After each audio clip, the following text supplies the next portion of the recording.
ॐ भद्रं कर्णेभिः शृणुयाम देवाः भद्रं पश्येमाक्षभिर्यजत्राः स्थिरैरङ्गैस्तुष्टुवांसस्तनूभिः व्यशेम देवहितं यदायुः।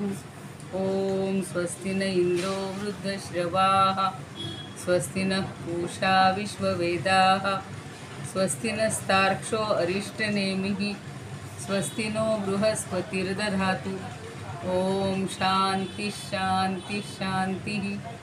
ओम नमस्ते गणपतये त्वमेव प्रत्यक्षं तत्त्वमसि त्वमेव केवलं कर्तासि त्वमेव केवलं धर्तासि त्वमेव केवलं हर्तासि त्वमेव सर्वं खल्विदं ब्रह्मासि त्वं साक्षादात्मासि नित्यं कृतं वच्मि सत्यं वच्मि अवत्वं माम् अववक्तारम् अवश्रोतारम् अवदातारम् अवधातारम् अवानुचानम् अवशिष्यम् अवपश्चात्तात् अवपुरस्तात् अवोत्तरात्तात् अवदक्षिणात्तात् अवचोर्ध्वात्तात् अवाधरात्तात् सर्वतो मां पाहि पाहि समन्तात्। त्वं वाङ्मयस्त्वं चिन्मयः त्वमानन्दमयस्त्वं ब्रह्ममयः त्वं सच्चिदानन्दाद्वितीयोऽसि त्वं प्रत्यक्षं ब्रह्मासि त्वं ज्ञानमयो विज्ञानमयोऽसि सर्वं जगदिदं त्वत्तो जायते सर्वं जगदिदं त्वत्तस्तिष्ठति सर्वं जगदिदं त्वयि लयमेष्यति सर्वं जगदिदं त्वयि प्रत्येति त्वं भूमिरापो नलो निलो नभः त्वं चत्वारि वाक्पदानि त्वं गुणत्रयातीतः त्वं देहत्रयातीतः त्वं कालत्रयातीतः त्वं मूलाधारस्थितोऽसि नित्यं त्वं शक्तित्रयात्मकः त्वां योगिनो ध्यायन्ति नित्यं त्वं ब्रह्मा त्वं विष्णुस्त्वं रुद्रस्त्वम् इन्द्रस्त्वम् अग्निस्त्वं वायुस्त्वं सूर्यस्त्वं चन्द्रमास्त्वं ब्रह्मभूर्भुवस्वरों गणादिं पूर्वमुच्चार्य वर्णादिं तदनन्तरम् अनुस्वारः परतरः अर्धेन्दुलसितं तारेण रुद्धम् एतत्तव मनुस्वरूपं गकारः पूर्वरूपम् अकारो मध्यमरूपम् अनुस्वारश्चान्त्यरूपं बिन्दुरुत्तररूपं नादसन्धानं संहितासन्धिः सैषा गणेशविद्या गणकऋषिः निःसृतगायत्री छन्दः गणपतिर्देवता। ॐ गं गणपते नमः। एकदन्ताय विद्महे वक्रतुण्डाय धीमहि तन्नो दन्ति प्रचोदयात्। एकदन्तं चतुर्हस्तं पाशमङ्कुशधारिणं रदं च वरदं हस्तैर्बिभ्राणं मूषकध्वजं रक्तं लम्बोदरं शूर्पकर्णकं रक्तवाससं रक्तगन्धानुलिप्ताङ्गं रक्तपुष्पैः सुपूजितं भक्तानुकम्पिनं देवं जगत्कारणमच्युतम् आविर्भूतं च सृष्ट्यादौ प्रकृतेः पुरुषात् परम् एवं ध्यायत्यो नित्यं स योगी योगिनां वरः। नमो व्रातपतये नमो गणपतये नमः प्रमथपतये नमस्तेऽस्तु लंबोदराय एकदन्ताय विघ्ननाशिने शिवसुताय श्री वरदमूर्तये नमो नमः। हे काही म्हणत नाही, फलश्रुती काही म्हणायला नको. गणपतीचे छान स्तोत्र आहेत, उद्याला एखादं म्हणूया. ते महागणेश पंचरत्न स्तोत्र माहिती असेल सगळ्यांना. तसंच एक गणपती स्तव पण छान आहे. कुणाला काही म्हणायचे आज? सुमनताई आहेत का? त्यांना प्रार्थना काही भजन? सुमन कुलकर्णी, सुमिताताई दुसरी एखादी ओवी घेणार आहे पहिल्यातली?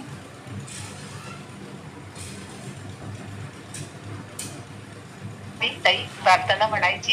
हा म्हणा म्हणा म्हणा. हा नाही तुम्ही म्हणा. नाही मी तर म्हणतेच आहे, मला वाटलं तुम्ही काही म्हणताय का काय. म्हटल्यानंतर मग मी मग बघते 35वी ओवी. ठीक आहे. अलंकापुरी पुण्यभूमी पवित्र इथे नांदतो ज्ञान राजा सुपात्र तया आठविता महापुण्यराशी. नमस्कार माझा श्री सद्गुरु ज्ञानेश्वरासी. नमो नंताय शुद्धाय कूटस्थायात्मने नमः. प्रेमांबुधिविहाराय ज्ञानराजाय ते नमः. माधुर्यरसकल्लोलां शिवशक्तिस्वरूपिणीम् अमृतानुभवार्थाय वंदे ज्ञानेशनंदिनीम्. ज्ञानदेव गुरु ज्ञानदेव तारू उतरिल पैल पारू. ज्ञानदेव ज्ञानदेव माता ज्ञानदेव पिता तोडिल भव व्यथा. ज्ञानदेव ज्ञानदेव माझे सोय रे धाय रे जीवलग निर्धारे.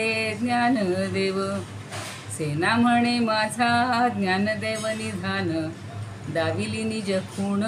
ज्ञानदेवे ज्ञानियांचा राजा गुरु महाराज म्हणती ज्ञानदेव तुम्हाईसे.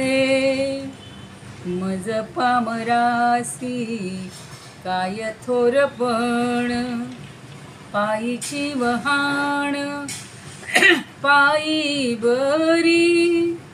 ब्रह्मादिक जेठे तुम्हा बोळगणे इतर तुलने काय पुढे. तुका म्हणे नेणो युक्तीची या खोली म्हणून ठेविली पायी डोई. म्हणून ठेविली पायी डोई. ज्ञानियांचा राजा गुरु महाराज ज्ञानियांचा राजा गुरु महाराज म्हणते ज्ञानदेव तुम्हाईसे. आज एकादशी आहे भाद्रपदातली आणि छान योग आहे. त्यामुळं ज्ञानदेवांचं जे तिथं रोज म्हटलं जातं स्तवन ते खूप छान असतं. आरती किंवा हे करताना समाधीची पूजा करताना ते नेहमी मला आवडतं. मी एखादं कडवं म्हणत असते. अलंकापुरी रम्य सिंहासनस्थं पदाभोज तेजस्फुरद्दिक्प्रदेशं विधीन्द्रादिदैव सदा स्तूयमानं समाधिस्थमूर्तिं भजे ज्ञानदेवं. समाधिस्थमूर्तिं भजे ज्ञानदेवं. समाधिस्थमूर्तिं भजे ज्ञानदेवं. गदाशङ्खचक्रादिभिर्भाविताङ्गं चिदानन्दसौलक्षनाट्यस्वरूपं यमाद्यष्टभेदाङ्ग योगप्रवीणं समाधिस्थमूर्तिं भजे ज्ञानदेवं. समाधिस्थमूर्तिं भजे ज्ञानदेवं. मुदायस्य वक्त्रात् श्रुतिं पाठयन्तं प्रतिष्ठाय कुर्यात् सुधी संगसेव्यं. चतुर्वेदतन्त्रेति हासादिपूर्णं समाधिस्थमूर्तिं भजे ज्ञानदेवं. समाधिस्थमूर्तिं भजे ज्ञानदेवं. सदा पंढरीनाथ पादाब्जवृन्दं निवृत्तेश्वरानुग्रहात् प्राप्य तत्त्वं. महेन्द्रायणी तीरभूमौ वसन्तं समाधिस्थमूर्तिं भजे ज्ञानदेवं. समाधिस्थमूर्तिं भजे ज्ञानदेवं. समाधिस्थमूर्तिं भजे ज्ञानदेवं. ज्ञानेश्वर महाराज की जय. पंढरीनाथ भगवान की जय. जय तू श्रीकृष्ण, जय तू ज्ञानेश्वर. पंढरीनाथना वंदन करूया, निवृत्तीनाथांना वंदन करूया, ज्ञानदेवांना वंदन करूया. आणि तुम्ही श्रोते जगदीश मूर्ती तेथे माझी वित्पत्ती किती. बुद्धिहीन अल्पमती सलगी करीते. आपल्याला जेवढं शक्य आहे तेवढं आपण समजून घेण्याचा प्रयत्न करत आहोत. अशीच ज्ञानदेवांची आपल्यावर कृपा असू देत. आता पुढच्या काही दिवसातच 8च दिवस राहिले बघा आळंदीला जायला. जे कोणी येणार आहेत तुमच्यापैकी त्यांना तिथल्या वातावरणात राहायला आणि सगळं मिळेल. अजूनही ते सांगत होते की कुणाची जर जास्त पैसे देऊन इच्छा म्हणजे परिस्थिती नसेल किंवा जमत नसेल तर असे कॉमन व्यवस्थेमध्ये 1100 कमीत कमी किंवा 2100 म्हणजे ज्यांना खोली पाहिजे त्यांना 2100मध्ये राहायला मिळेल. आणि असं हॉलमध्ये राहायला हवं असेल तर 1100 रुपयात पण 5 दिवसाची सगळी व्यवस्था आपली होऊ शकते. कुणाला जर इच्छा असेल तर नावं द्या. मागे आपण पत्रक दिलेलंच होतं, आपल्यापैकी बरेच जण येणार पण आहेत. ती एक सूचना सांगायची होती. आणि आज आता आपण 55व्या ओवीला सुरुवात करणार आहोत. तत्पूर्वी पहिल्या शिवशक्ती समावेशनातलं सुमिताताई एखाद्या ओवीबद्दल बोलणार आहे. तुमच्यापैकी कुणाला 53-54 किंवा त्याच्याबद्दल बोलायचं असेल तर बोला.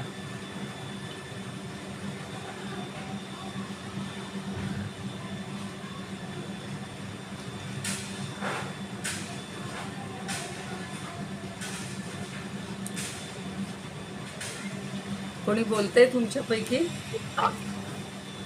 पहिल्या याच्यातलं सांगू का पत्नीची ओवी? हो हो सांगा सांगा सांगा.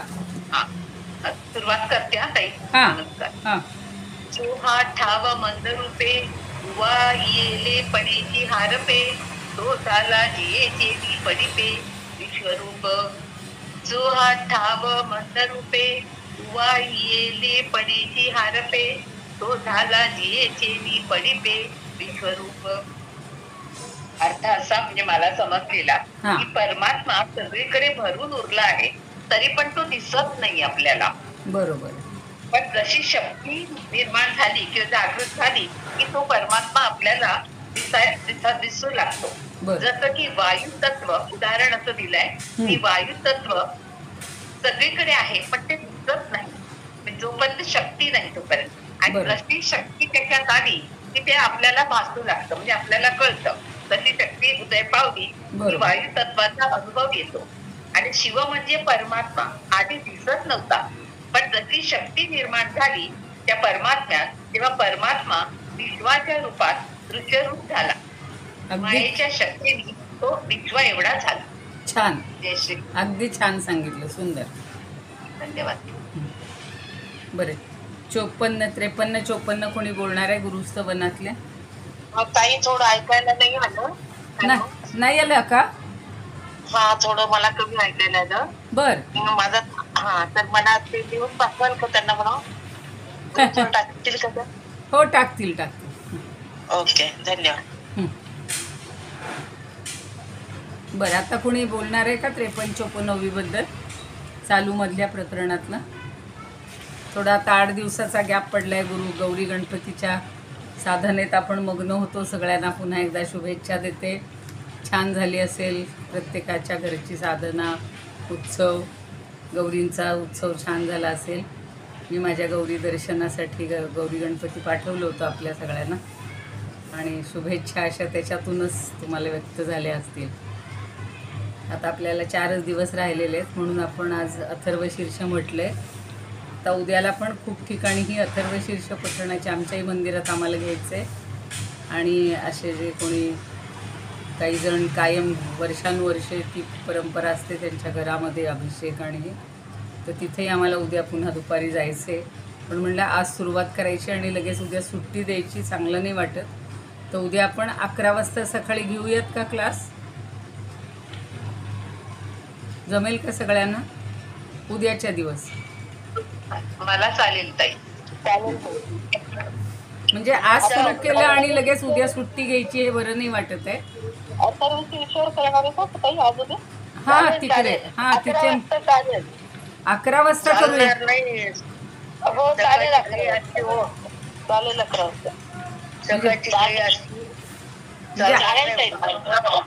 मग आपणही अथर्वशीर्ष घ्यायला काहीच हरकत नाही. चालेल खरं. आणि उद्या घेतो का अथर्वशीर्ष थोडासा अर्थ? हो अर्थ सांगू का त्याचा? हा म्हणजे नाही मलाही मनात आलं होतं मग अशी की अथर्वशीर्षाचाही अर्थ सांगणं आवश्यक आहे खरं म्हणजे. चालेल. हा करू शकेल ना. आज म्हणलंय आपण थोडक्यात अर्थ हवा असेल तर अर्थ पण सांगू. आज म्हटलं का मी थोडी उशिरा जॉईन. हा आम्ही झालं आज म्हणून झालंय. मग उद्या अर्थ सांगते. उद्या अर्थ सांगते, काय हरकत नाही. उद्या सगळेजण वेळेत उपस्थित राहा, म्हणजे मग सगळ्यांना 11 वाजता बरोबर आपण अथर्व शीर्षाचा धावता आढावा घेऊया. अगदी डिटेलमध्ये शिकवायला जरा 3-4 दिवस लागतात, पण काही हरकत नाही. आपण किंवा उद्या आणि परवा असे 2 दिवस घेतलं तरी हरकत नाही. चालेल चालेल चालेल. 11 वाजता घेणार का? हा उद्या 11 वाजता घेणार. चालेल चालेल. लिंक हीच असणार आहे, त्यामुळे लिंक पुन्हा पाठवायची गरज नाहीये. सगळ्यांनी लक्षात ठेवा. अर्थात एकदा मी पाठवीन, तसं ग्रुपवर पाठवीन की आज 11 वाजता आहे म्हणून. नाहीतर काय होईल, जे आज आलेले नाहीत ते नेमके उद्या 4 वाजता येतील. हां असं होऊ शकतं. बरं, आपण 52, 53, 54चा थोडक्यात आढावा घेऊया. आठवड्यापूर्वीचं सगळं आपलं विसरलं जातं. पुन्हा काही कोणी अमृतानुभवाकडे आठवड्याभर फारसं पाहिलं नसतं.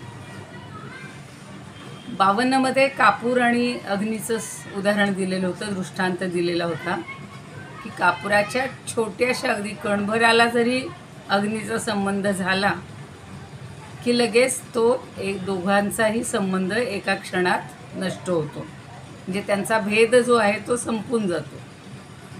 जोपर्यंत अग्नी लागत नाही तोपर्यंत अग्नी आणि कापूर हे स्वतंत्र असतात.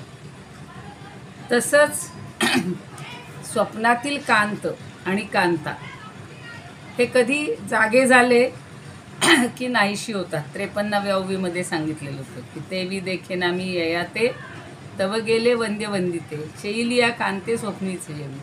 हे कशासाठी सांगतायत की गुरु आणि शिष्यामधलं हे जे द्वैत आहे, द्वंद्व आहे, हे कशासारखं संपतं, तर एकतर कापूर आणि अग्नीसारखं. दुसरं सांगितलं की स्वप्नात जशी कांता यावी, एखादी पत्नी यावी, आणि मग मागे मी नारदांचे उदाहरण दिलेलं होतं की ही सगळी माया असते आणि मग क्षणभरात आपण त्याच्यात इतके रमतो की जणू काही सगळं आयुष्य तिथं संपलेलं आहे. पण जाग आली, जागचा अर्थ आपण शब्दशः अर्थ नाही घ्यायचा.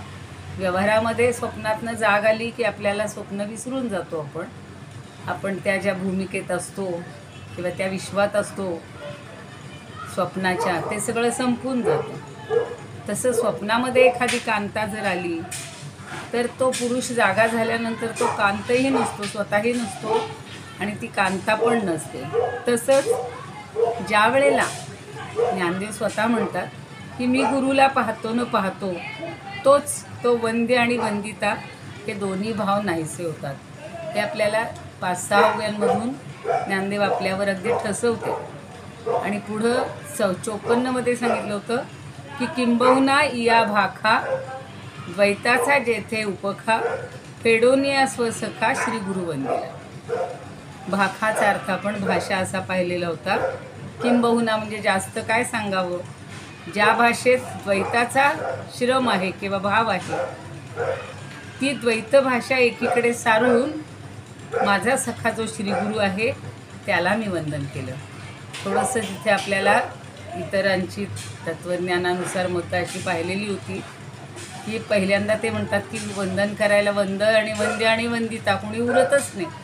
मग तरी ज्ञानदेवांनी का वंदन केलं, तर ही गुरुशिष्य भावाची जी प्रतीती आहे ती जरी वंदन केलं तरी नष्ट होणार नाही. म्हणजे पुन्हा वंदन केलं असं म्हणण्याचा जो उद्देश आहे तो ज्ञानदेवांनी आपल्या गुरूंबद्दल असला जो आदर आहे, प्रेम आहे, त्याच्यामुळं. जे मृगजळ असतं तिथे सुद्धा जळ खरं नसतंच, जळाचा बाध होत असतो, आणि बाध केला तरी प्रतीतीचा नाश होत नाही. त्या हरणांना जी मृगजळाची सारखी प्रतीती येत असते ते त्याच्या मागं धावत सुटतात. तसं हा गुरुशिष्य भावसुद्धा विचारदृष्ट्या जरी बाधित झाला तरीसुद्धा गुरुशिष्य भावाची प्रतीती कधी नष्ट होणार नाही. प्रतीती आधी येतच. आणि या अभिप्रायानं आता वंदन केलं असं म्हणलं होतं. आता पुढच्या ज्या 10 ओव्या आहेत, पुढच्या 10 ओव्यांमध्ये आपला सखा जो श्रीगुरू त्याच्या स्वरूपाचा नवलाव सांगतात, आश्चर्य सांगतात. अशी आता आपल्याला 55वी ओवी घ्यायची आहे. बघा आता याच्या सख्याची नवाई, याच्या सख्याची नवाई, अंगी एकपणा रूप नाही, अंगी एकपणा रूप नाही, आणि गुरु शिष्य दुवाळीही पवाडू केला, आणि गुरु शिष्य दुवाळीही पवाडू केला. याच्या सख्याची नवाई, अंगी एकपणा रूप नाही, आणि गुरु शिष्य दुवाळीही पवाडू केला. थोडेसे काही शब्द आहेत ते समजून घ्या. सख्याची किंवा सख्याची, आता हा उच्चार कसा करू ना त्याच्यावर त्याचा अर्थ अवलंबून राहतो. याच्या सख्याची नवाई असं म्हणायला पाहिजे. सखा त्याचं षष्ठीचं सख्या होतं, चाचीचे लागल्यानंतर सख्याची, आणि सख्य म्हणजे प्रेम, ते भाववाचक नाव आहे. तर याच्या म्हणजे अर्थातच गुरूंच्या, सख्याची म्हणजे प्रेमाची, नवाई म्हणजे आश्चर्य किंवा नवल. अंगी एकपणा रूप नाही, आणि स्वरूपाच्या ठिकाणी, अंगी म्हणजे स्वरूपाच्या ठिकाणी, एकपण रूपच नाही, म्हणजे एकपण असंही रूप नाही किंवा एक आहे असंही म्हणता येत नाही. आणि पुढं म्हणलेलं आहे, आणि गुरु शिष्य दुवाळीही, दुवाळी म्हणजे द्वैत, गुरु आणि शिष्य हे वेगवेगळे आहेत असंही काय आहे, पवाडू केला, म्हणजे त्याचा जो विस्तार आहे त्यालाही अवसर दिला. म्हणजे गुरु आणि शिष्य यांचंही नातं शिल्लक ठेवलं. एकपणाही त्याला म्हणता येत नाही.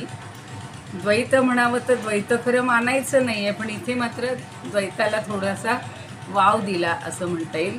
किंवा ते दोन्हीही काय म्हणूया आपण, द्वैताचा तर सोहळा वाढवला. काहींनी पवाडू केल्याचा अर्थ द्वैताचा सुद्धा सोहळा वाढवला असं छान म्हटलेलं आहे. आता त्यांचं जे काय म्हणतो आपण अन्वय, तो अन्वय बघा असा आहे. याच्या सख्याची नवाई अशी आहे की, अंगी एकपणा रूप नाही, आणि गुरु शिष्य दुवाळीही पवाडू केला. हा दुवाळू शब्द, दिवाळीसारखा दुवाळू शब्द, दुवाळी शब्द त्यांनी छान वापरलेला आहे की हे दोन्ही विरुद्ध आहेत, वेगवेगळे आहेत, आणि त्यांचंसुद्धा या ठिकाणी द्वैतसुद्धा त्याचा सोहळा केलेला आहे, त्या तो उत्सव केलेला आहे. गुलाबराव महाराज काय म्हणतात बघूया.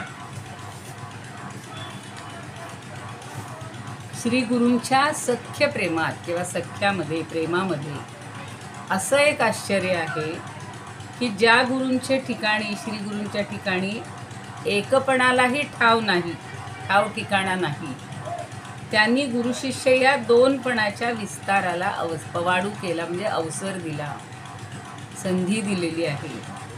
वास्तविक त्यांना द्वैतही अभिप्रेत नाही आहे आणि एकपणही नाही, ते एकमेव अद्वितीयच आहेत.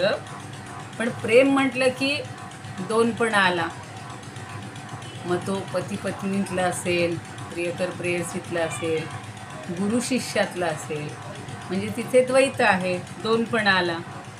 पण ते जे दोनपण आहे ते दोनपण एकपण सिद्ध करतं, कारण त्यांच्यातलं द्वैत संपलेलं आहे.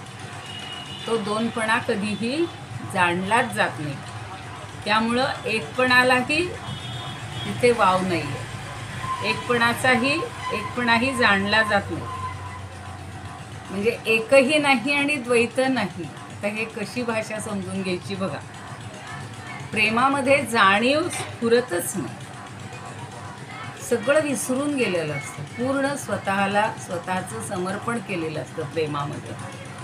आणि म्हणून एकपण किंवा दोनपण काहीच जाणलं जात नसल्यामुळं द्वैत रहित, द्वैतही नाही आणि अद्वैतही नाही अशा पलीकडची अवस्था आहे, ज्याला निर्विकल्प म्हणतात, किंवा मूळ स्वरूप स्थिती.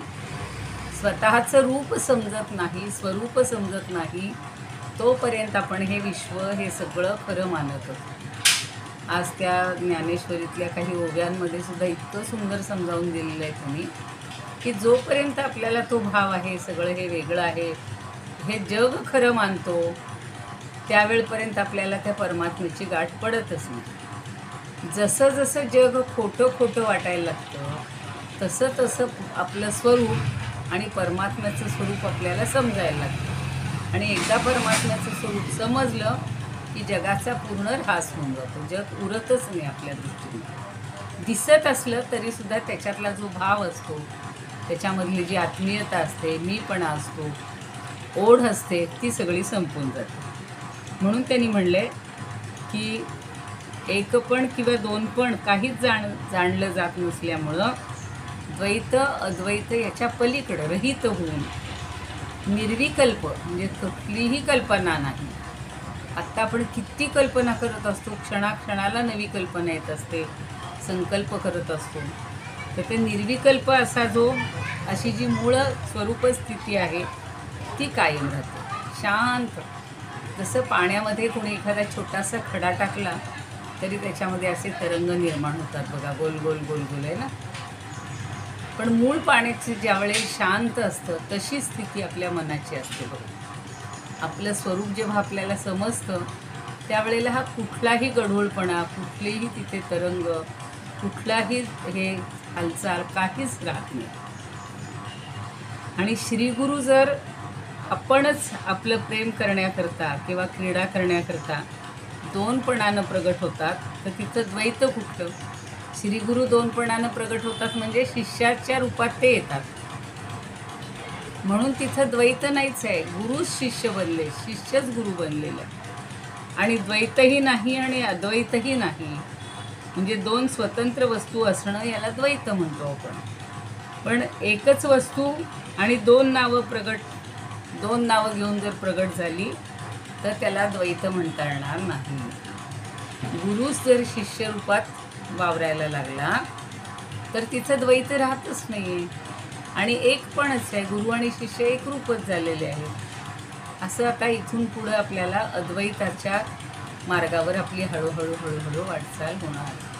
जसं शिष्य आणि गुरु तसा भक्त आणि भगवंत.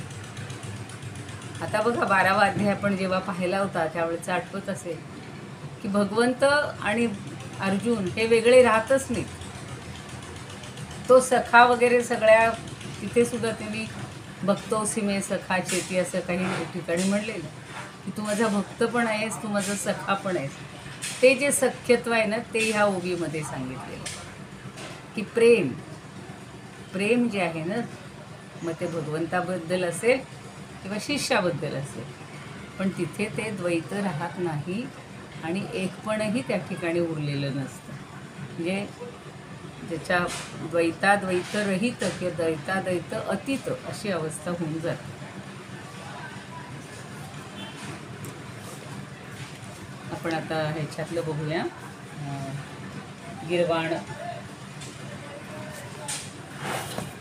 गिरवाण अमृतानुभवमध्ये काय म्हणतात बघा याच ओवीबद्दल. आश्चर्यमस्य सख्यस्य स्वांगेनैकत्वमप्युत गुरुशिष्यात्मकद्वैत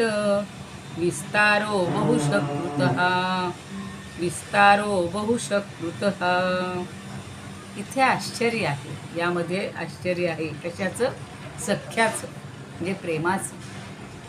स्वांगेन एकत्वम अप्युत, आणि स्वतःच्याच अंगाच्या ठिकाणी स्वरूपाच्या ठिकाणी एकत्वाची जाणीव झालेली आहे. मग गुरुशिष्यांच्या ठिकाणचं जे द्वैताचा विस्तार आहे तो सुद्धा बहुशा कृता, तोही संपून गेलेला आहे. म्हणजे द्वैत आणि अद्वैतेच्या पलीकडं ते दोघंही पोचलेले आहेत. म्हणजे आपणही पोचलेले आहोत अशी अवस्था आली पाहिजे असं संस्कृत ह्याच्यामध्ये म्हणत आहेत. आणि अभंग अमृतानुभवामध्ये स्वरूपानंद काय म्हणतात बघूया. काय सांगो फार शब्दाची ही भाषा, काय सांगो फार शब्दाची ही भाषा, दावी द्वैता भाषा म्हणूनिया, सांडो मी तो क्षीण मौनेची हा देखा, सांडोनी तो क्षीण, मौनेची हा देखा, सद्गुरु स्वसखा वंदिला मी, सद्गुरु स्वसखा वंदिला मी. तेवढंच आहे, दोनच ओव्या की फार काय सांगू शब्दांच्या. आपण नेहमी मी ते सांगते तसं ती ओळच फक्त माझ्या डोक्यात बसलेली आहे की असं जेव्हा ऐक्य साधलं जातं तेव्हा शब्दसुद्धा म्हणजे मौन धारण करतात. शब्दांच्या पलीकडची अशी अवस्था असते आणि त्यामुळं द्वैताचा आभास जरी दिसला, द्वैताचा आभास भासतो, वाटतो, पण तो सगळा क्षीण सांडून दिला जातो आणि मौनातूनच सद्गुरू स्वसखा वंदिला मी, सद्गुरू हाच माझा स्वसखा आहे असं म्हणून मी त्याला वंदन केलं. ज्ञानदेव किती प्रेमानं आणि किती जवळीकतेनं त्या गुरूंच्याबद्दल त्यांची जी ओढ आहे ना त्याच्याबद्दल किती सांगून किती नाही असं झालं आहे त्यांना. म्हणून सद्गुरू स्तवनमध्ये आजच बघा 13व्या अध्यायातलं तुम्हाला आठवत असतील. मला असं वाटायला लागलं की ह्या गुरुस्तवनाचं आपण वाचतो आहोत आणि आपण ज्या 13व्या अध्यायातल्या 80 ओव्या घेतलेल्या की त्या गुरूंसाठी काय काय करावं वाटतं ज्ञानदेवांना, ते सगळं पुन्हा एकदा वाचा. ज्यांच्याकडे ज्ञानेश्वरी अर्थाची असेल ना, तर हा उत्सव 2-3 दिवस आहे आपलं हे संपण्यापूर्वी, नाही तर मला असं वाटलं त्या ओव्या परत एकदा घ्याव्यात. म्हणजे ज्ञानदेवांची गुरूंबद्दलची जी श्रद्धा आहे त्याच्यासाठी मी काय करू, मी त्याच्या म्हणजे पूर्ण गुरुमयच तो होऊन जातो शिष्य. आणि ते ज्ञानदेव कसे होतात नाही का, त्याच्या अंगावरची धूळ किंवा पायाची धूळसुद्धा माझ्या मस्तकावर मी घेईन, मी सगळं करीन, मी त्याची सगळी सेवा करीन, मी त्याला खायला देईन, मी त्याचं पान देईन, त्याची पिकदाणी मीच होईन, सगळं शय्या मीच घालीन, ते सगळं त्यांनी इतकं सांगितलेलं आहे की त्या गुरुपासून तो एक कणभर नव्हे अगदी लवलेशसुद्धाही तो बाजूला होत नाही. असं जे आहे ना ते गुरूंचं प्रेम इथं आपल्याला दिसतं. गुरूंबद्दलचं प्रेम शिष्याचं आणि शिष्याबद्दलचं प्रेम गुरूंचं असं हे आहे. म्हणून ते म्हणतात की अशा गुरूंना मी वंदिलं म्हणजे वंदन केलं. आता ज्ञानदेव काय म्हणतायत एकूण या ओवीतून की सद्गुरूकडं फक्त एकाच गोष्टीचा दुष्काळ आहे, तो म्हणजे द्वैतभाव, द्वैत भावनेचा दुष्काळ आहे. बाकी सगळा सुकाळच आहे. आता जसं सूर्याला अंधार माहिती आहे का हो, नाही, तसं सद्गुरूला द्वैत म्हणजे काय हे ठाऊकच नाही आहे. आणि शिष्य जेव्हा सद्गुरूला वंदन करतो तेव्हा सद्गुरू हा जरी वंद्य असला, वंदनीय असला, तरी त्याला वंदन म्हणजे काय हेच लक्षात येत नाही. वेगळं काही नाहीच आहे, अपेक्षितच नाही त्याला. आणि आपणच आपल्याला वंदन केल्यासारखं आहे, ते लक्षातच येत नाही. आपण कधी आपल्यालाच वंदन करतो का हो, नाही. म्हणजे इतकं ते एकत्व झालेलं आहे. आणि आपणच आपल्यासमोर उभं कसं राहायचं हे आपल्या त्या 4-5 ओव्यात झालेले आहेत. तोच महत्त्वाचा प्रश्न सद्गुरूला सुद्धा पडतो. आणि त्याचं एकमेव कारण म्हणजे त्याच्यापाशी द्वैताचा कडक दुष्काळ, द्वैताचा जेथे उपखा. हे जे 54मध्ये सांगितलं होतं ना तेच आपल्या लक्षात ठेवायचं की तिथे पूर्ण दुष्काळ आहे. आणि या गुरुचं सख्य इतकं विलक्षण आहे, इतकं सुंदर आहे, त्याची नवलाई मी काय सांगू म्हणतात. याच्या सख्याची नवाई अंगी एकपण रूप नाही. आणि त्याच्या ठिकाणी एकत्वसुद्धा तो शिल्लक ठेवत नाही, सगळं विसरून जातो. रूपाचा भावही शिल्लक ठेवत नाही. म्हणजे आपल्याला जे कोणी म्हणलं की आपल्या डोळ्यासमोर एक आकृती पाहिजे, रूप पाहिजे, त्याचीही गरज नाही. तरीसुद्धा द्वैत आणि अद्वैताच्या पलीकडच्या किनाऱ्यावर हा निश्चयपूर्वक उभा असलेला असतो आणि कुठलीही उपाधी नसलेला म्हणजे निरुपाधिक असा सद्गुरू, गुरु शिष्यांच्या नातेसंबंधाचा असा अद्भुत संबंध आहे. अहो शिष्य अहो गुरु, मी मागे म्हटलेलं होतं ना त्या रघुवंशामध्ये की दोन्ही गोष्टी आश्चर्यकारक आहेत. तसं अहो दाता अहो याचक. येतोय ना आवाज? आवाज येतोय का? कोणाचे बाकीच्यांचे चालू आहेत माईक? अनुराधा कोण? त्यांचा माईक चालू आहे. दुसरी दाखवली पाहिजे आजोबांनी दुसरी गणपती. आपापसात बोलू नका, तुमचे माईक बंद करा. अनुराधा, अनुराधा ताई माईक बंद करा कृपया. तुमचा सगळा आवाज येतो. हा ताई तुमच्याकडून सगळ्यांचे माईक बंद करा. अहो तेच मला नाही न करत मी, म्हणून तर त्या ज्योत्स्ना ताई पण येत नाहीये. तुमच्यापैकी कुणाला येईल का करायला? शिकून घ्या. हाय, आता त्यांनी केलाय बंद. ठीक आहे.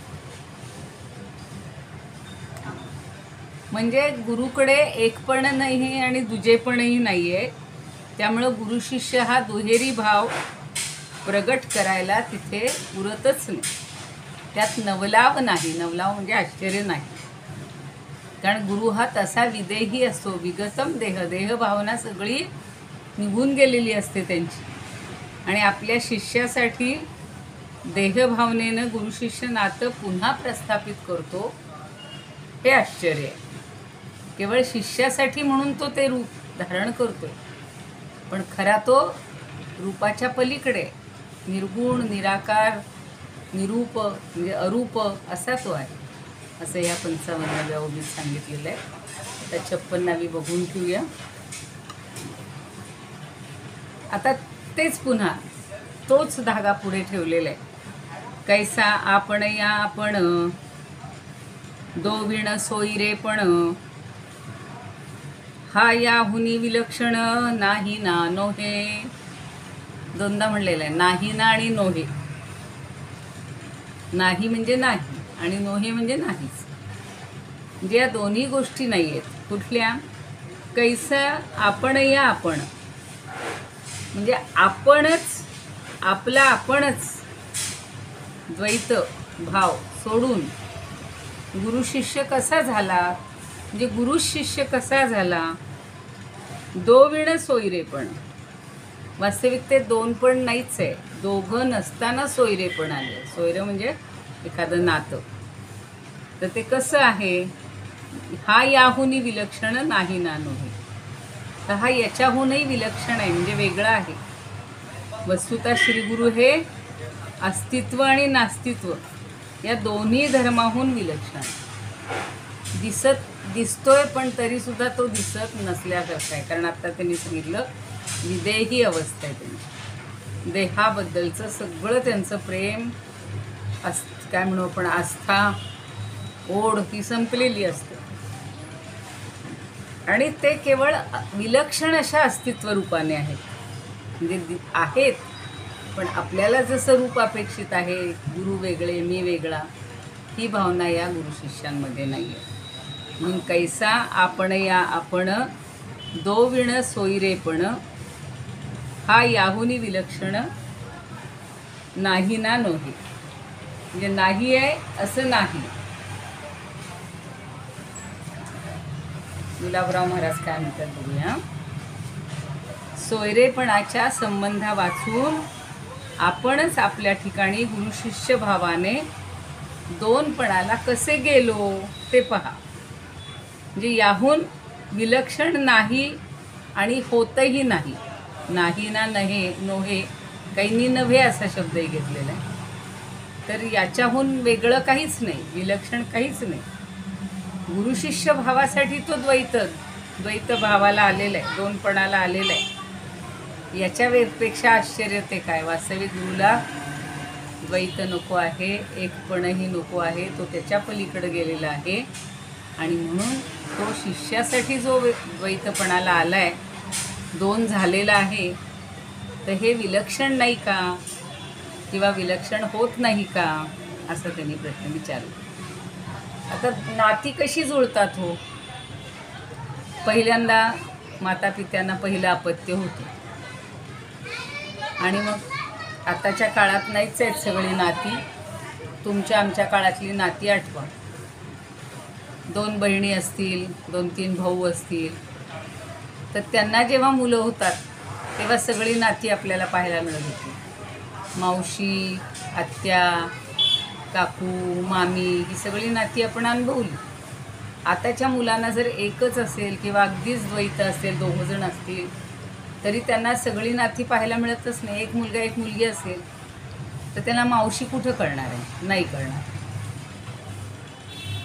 मुलाला मामा असेल पण अजून एक भाऊ असेल तर ते काका वगैरे, म्हणजे वडिलांना जर भाऊ असतील तर ते काका काकू ही नाती कळतात.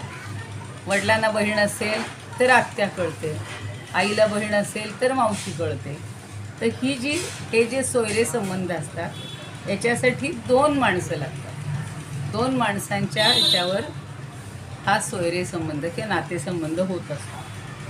पण सोयरेपण वीण, आपण वीण सोयरेपण. आपण वीण म्हणजे काय की श्री गुरु हे द्वैताद्वैत रहित किंवा अद्वैत स्वरूप असल्यामुळं तिथे गुरुशिष्य भाव हा सोयरे संबंधानं मानता येत नाही. म्हणजे तिथे 2 नाही आहे. 2 असतील तर सोयरं किंवा नातं हे असू शकतं. आणि ते आपणच आपल्या ठिकाणी प्रेमाकरता गुरुशिष्य भावाने स्फुरतात. आपणच 2 रूपं घ्यायची. मीच गुरु आहे, मीच शिष्य आहे, अशा आपलेपणानेच किंवा आपणच आपल्या ठिकाणी ही 2 नाती प्रेमाकरता स्फुरतात. म्हणजे त्यांची द्वैताद्वैतरहित अवस्था किंवा अद्वैत स्थिती ही संपून जाते. मग गुरुशिष्य हा असा द्वैताचा भास झाला तरी त्यात मुळात त्यांचं द्वैतही नसतं आणि अद्वैतही नसतं. एक स्वरूप स्थिती चिरंतन असते, कायम असते. थोडक्यात ते एकपणानेच राहतात. आपण एकपणा हा शब्द लक्षात घेऊ. आणि द्वैतपणानंही तेच राहतात. केवळ आपण म्हणतो ना, तुझ्यासाठी मी हे सगळं करतो, असं आपल्या मुलाला म्हणतो, मुलीला म्हणतो किंवा नवरा बायकोला म्हणतो, बायको नवऱ्याला म्हणते तुमच्यासाठी मी हे सगळं करते, नाही तर मला काहीच करायचं नाही. तशी इथे ही भावना आहे की शिष्यासाठी म्हणून त्यांनी ते द्वैतपणं स्वीकारले आणि शिष्यांनी गुरु आहेत म्हणून त्यांना वंदन केलेलं. तर ते खरं म्हणजे एकरूप आहे, एकपण आहे, तरीसुद्धा द्वैतभाव त्यांनी शिष्यासाठी स्वीकारलेला आहे. हा याहून विलक्षण नाही ना नाही. म्हणजे हा 2पणाला कसा येतो? याहून विलक्षण किंवा वेगळेपण काय आहे? नाहीच आहे, काहीच नाही आहे. किंवा तो तसा 2 होतही नाही, पण असा वाटतोय आपल्याला की तो 2 झाला आहे. मागची जी ओवी झाली आपण त्याच्यामध्येच ज्ञानेश्वर महाराजांनी असंच सांगितलेलं आहे की जे एकची नव्हे एकसरे, दोघा दोन्ही पण नाही पुरे, काय नेणो साकारे स्वरूपे जिये. पूर्वीची ओवी झालेली आहे की एकपण राहूनच 2पणाला येणं हा गुरु ब्रह्म वस्तूचा स्वभाव आहे. गुरु हा ब्रह्मरूपातच आहे. त्यामुळं तो जी नेहमी वेदातलं जे वचन सांगितलं असतं की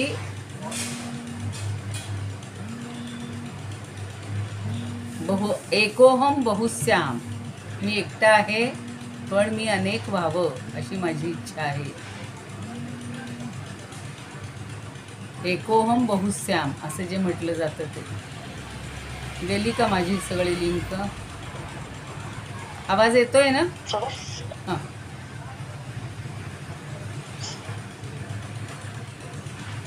म्हणजे स्वतःचा स्वभाव सोडून निर्विकार, निरूप, अरूप सगळं जे अद्वैत असा जो स्वभाव आहे परमात्म्याचा म्हणजेच गुरूंचा, तो स्वभाव सोडून श्री गुरु या विलक्षण स्वभावाला किंवा शिष्यासाठी असे विलक्षणही होत नाहीत किंवा कधीच विलक्षण होत नाहीत. त्यांचं जे रूप आहे ते तसं कायम ठेवून त्यांनी ते 2पण हे स्वीकारलेलं दिसतंय, शिष्यासाठी स्वीकारलेलं दिसतंय. आपण इथेच थांबूया. उद्याच्याला अजून काही त्याच्यातले अमृतानुभवमधले आणि ह्याचे घेऊयात. इदमुपकर्तुं भुवनमण्डलं समुदितमिव भास्करं सादरं वन्दे ज्ञानेश्वरं.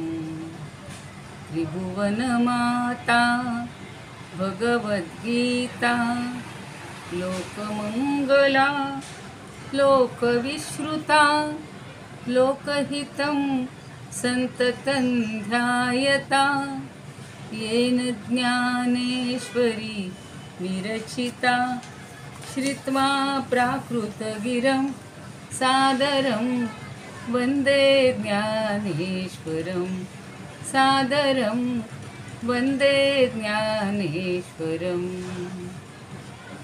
आरती ज्ञानराजा महाकैवल्य तेजा सेविती साधू संत मनुवेधला माझा आरती ज्ञानराजा